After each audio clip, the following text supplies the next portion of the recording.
Hello, everyone. My name is Braden. This is Airless Quill 9, and in today's video, we are going to talk about the giant of ice and snow, the frost giant.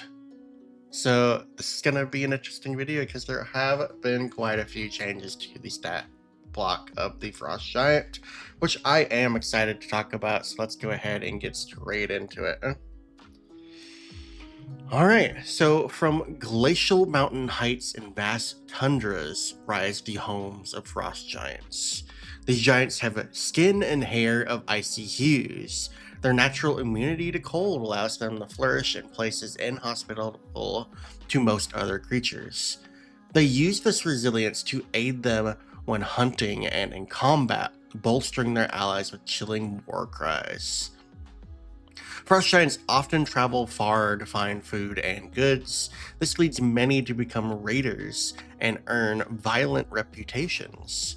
Others live more peaceably by hunting titanic game or creating sanctuaries from the cold, frequently featuring hot springs or snowy contests. Frost giants sometimes forge partnerships with icy fae or fire giants dwelling underground, serving as guardians to their realms in exchange for treasure, weapons, and crafts. So this is really all we're given about frost giants, but it is a lot to go on. But with that being said, we're going to go ahead and get straight into the stat block because this is a really interesting one. So let's go ahead and take a look at the 2024 frost giant. So the Frost Giant is a huge giant neutral evil. They have an armor class of 15, an initiative of +2, 149 hit points, a speed of 40 feet. For their ability scores, they have a strength of 23, dexterity of 9, constitution of 21, intelligence of 9, wisdom of 10, and a charisma of 12. They are proficient in constitution, wisdom, and charisma saving throws, so keep that in mind. For their skills, they have an athletics at +9 and perception at +3. They are immune to cold damage. For their senses, they have a passive perception of 13. Languages, they know giant, and they are a challenge rating 8 creature, meaning they have a 3,900 experience points and a proficiency bonus of +3. For their actions, they have a multi-attack along with 2 attack options. The first of these is the multi-attack allows the giant to make 2 attacks using either Frost Axe or Great Bow, and it can use these attacks in any combination. Frost Axe is a melee attack roll with a +9 to hit and a reach of 10 feet. On a hit, it deals 2d12 plus 6 slashing damage, plus 2d8 cold damage, which is quite nice. Great Bow, on the other hand, is a ranged attack roll with a +9 to hit, and on a hit and with a range of 150 feet or a long range of 600 feet. On a hit, it deals 2d10 plus 6 piercing damage, plus 2d6 cold damage, and the target speed is decreased by 10 feet until the end of its next turn.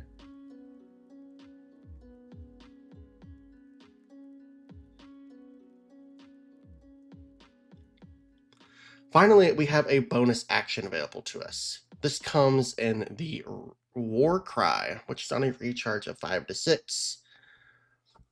The giant or one creature of its choice that can see or hear it gains 2d10 plus 5 temporary hit points, and it has advantage on attack rolls until the start of the giant's next turn. That is a pretty great bonus action, in my opinion. And it's also something entirely new, so that's also really nice to see.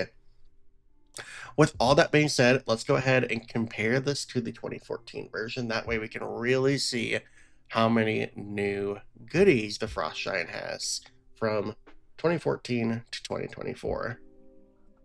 Alright, so there are some good changes to talk about.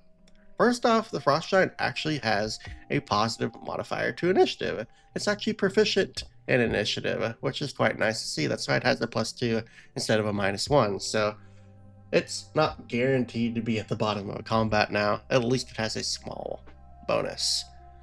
There are also is a hit point change to the Frost Giant.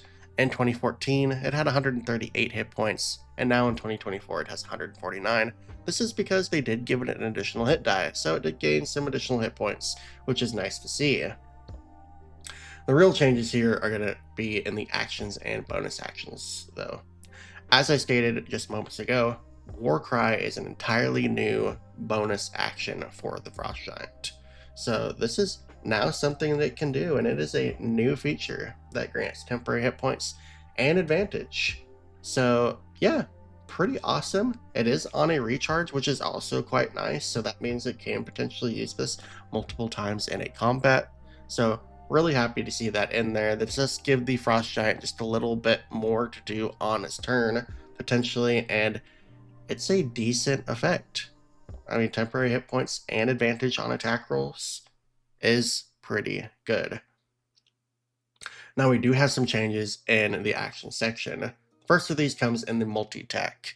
In 2014, the Giant was allowed to make 2 Great Axe attacks. Now, in 2024, the Giant still is allowed to make 2 attacks, but now it can choose between Frost Axe and Great Bow, and it can use these interchangeably in any combination.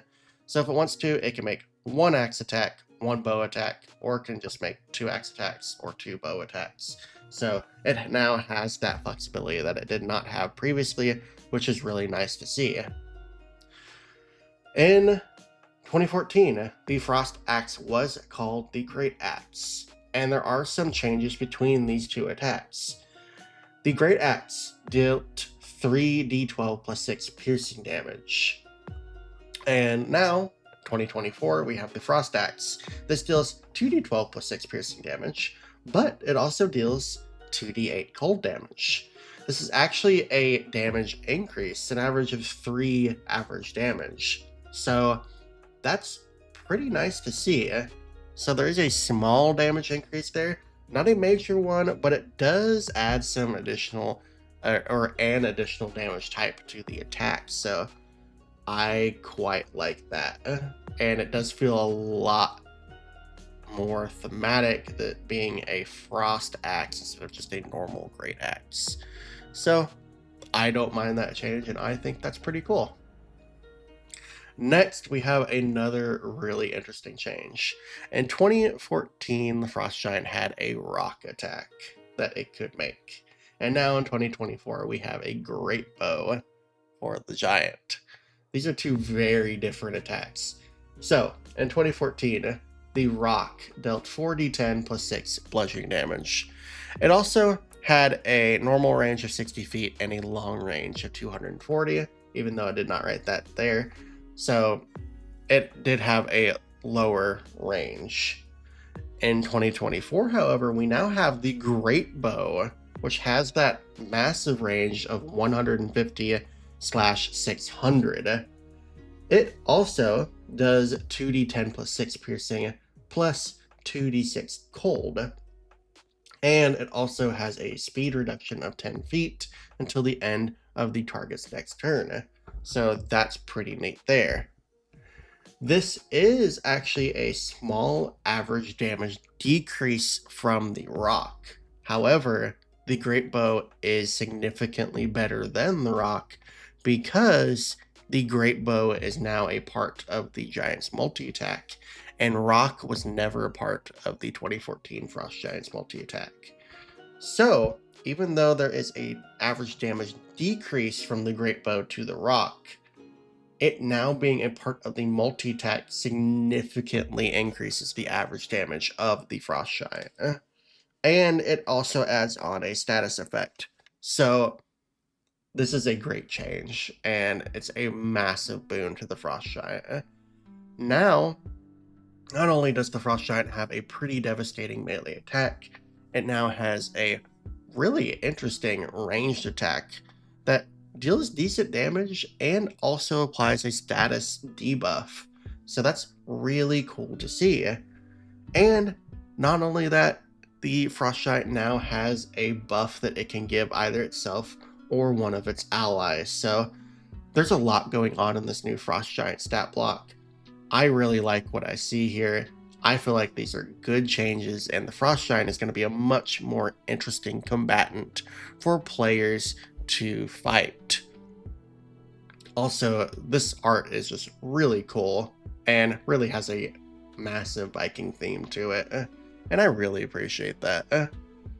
But yeah, that's going to be it for this particular video, so thank you all for watching. If you enjoyed, please feel free to give the video a like and subscribe if you want to see more content like this. Until the next video, thank you all for watching, and I will catch you all later.